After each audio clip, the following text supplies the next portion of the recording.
¿Cómo están mis amigos? We're gonna start this one off with an interesting one. Now, before we start the video, I would like to apologize in advance if I mispronounce any of the words throughout the video. So Russians would hang their carpets on their walls instead of placing them on the floor. Back in the 60s, cheap government apartments were built. They were made out of thin concrete and were given the name Khrushchevkas. During the winter, the apartments would get extremely cold, so people came up with the idea to hang their wool carpets on the walls for heat insulation. Apparently, the carpets also worked as soundproof material. Nowadays, Russian designers and artists use that old trend in their work.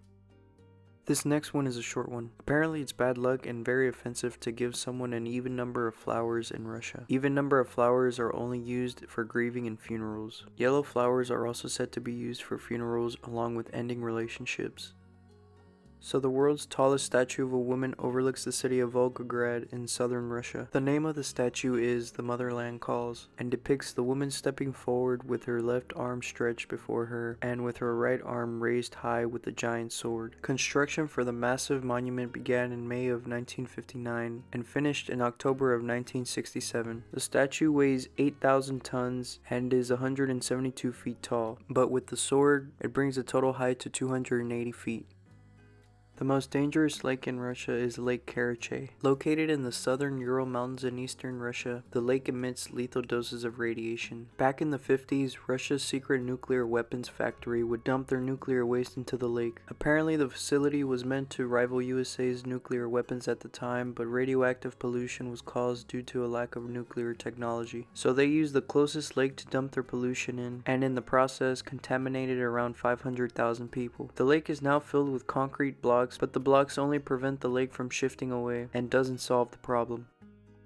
The longest tattoo session was held in Vologda, Russia, and lasted 60 hours and 30 minutes. Yes, 60 hours. 23-year-old Alexander Pakostin tattooed 12 models on September of 2019 in his tattoo studio, Golnia. He tattooed 15 3D drawings and would only take 5-minute breaks. Guinness World Records was present at the event and strictly monitored his time. After the session, he was awarded the Guinness World Record for the longest tattoo session and is still yet to be beaten.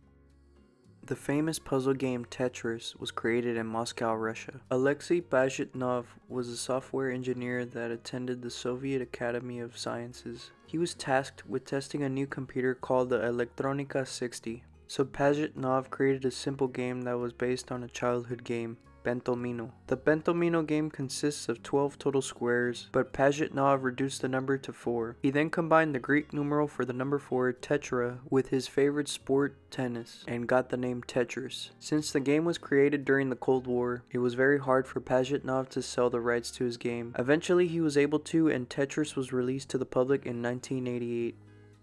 Alright, so apparently bears get high in a Russian nature reserve. Gronotsky Nature Reserve contains a vast selection of wildlife, but the reserve just leaves its discarded barrels of helicopter fuel just lying around. Doing so, the bears began to poke their heads into the barrels. According to Russian photographer Igor Shpilinok, the bears will wait for the helicopters to leave, go take a sniff of the fuel, then dig a small hole to lie down with their trip.